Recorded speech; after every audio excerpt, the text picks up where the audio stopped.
We're here at Oban Airport with the Head of Roads and Amenities Services for Argyll and Bute Council, Stuart Turner.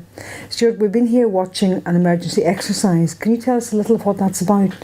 Yes, we got licensed, Oban Airport got licensed in June earlier this year, together with Colin Collinsey, as part of our licensing requirement through the Civil Aviation Authority, the CAA. We're required to do some live exercises.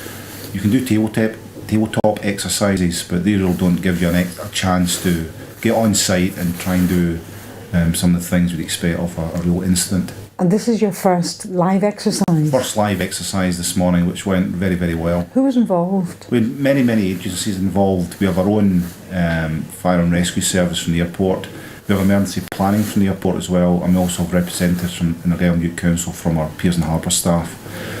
Other members of staff from a variety of other services, Strathclyde Police, Strathclyde Fire and Rescue. We had the Maritime Coast Guard Agency, the MCA, and we also have the lifeboats involved as well. So a multi-agency groups were involved today to try and deal with this live exercise. And the council itself has an emergency planning officer, isn't that right? We do. We have an emergency planning officer who's normally based in the Helensburgh area, and she was here today as well to observe, to learn some lessons, if there are lessons to be learned. Of course there's lessons to be learned from any live exercise to learn for the future. Can you tell us what the scenario was today for the exercise? Certainly. An Islander aircraft was approaching Oban Airport from the south and unfortunately undershot the runway, and as a result of that it landed in the water. When we arrived there as observers, we were told there were 9 people on board, and it required emergency services to locate those people. They found 1 or 2 people at the beginning in the water itself. They shot off some lines, they managed to get them in. We know that the lifeboat boats arrived later on to effect a rescue. But when they did the totting up of the various peoples, they still didn't get to 9, so they did some shore searches. The various services did some shore searches, and then after that they realised that unfortunately there were 2 people actually within the plane itself. Fortunately it's only an exercise and nobody really lost their lives, but in a real event this is what happened. So they got rid of all the people, they found all the people who were on the sea, they got them onto the land, and then they did the rescue up and down the coast to try and get the number up to 9, which they eventually did. And tell us about the shore facilities that are immediately set up.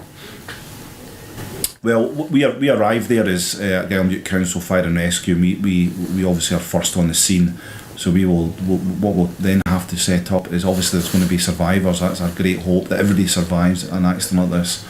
And we set up an emergency tent, which we had deployed at the side there. That was the orange one? That was orange tent, which just miraculously sort of erupted from the earth, if that's the right way of looking at it.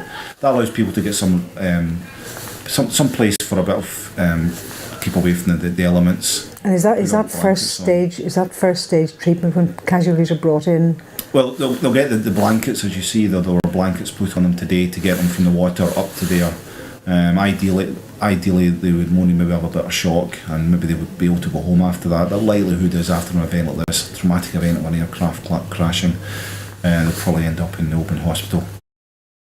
I gather that the senior airport fire officer who was directing the exercise felt that it went very successfully.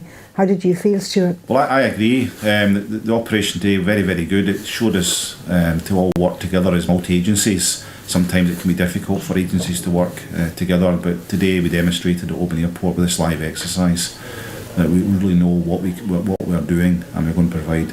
We have a facility for these people if we do have an exercise, that we can work together to try and effect good rescue.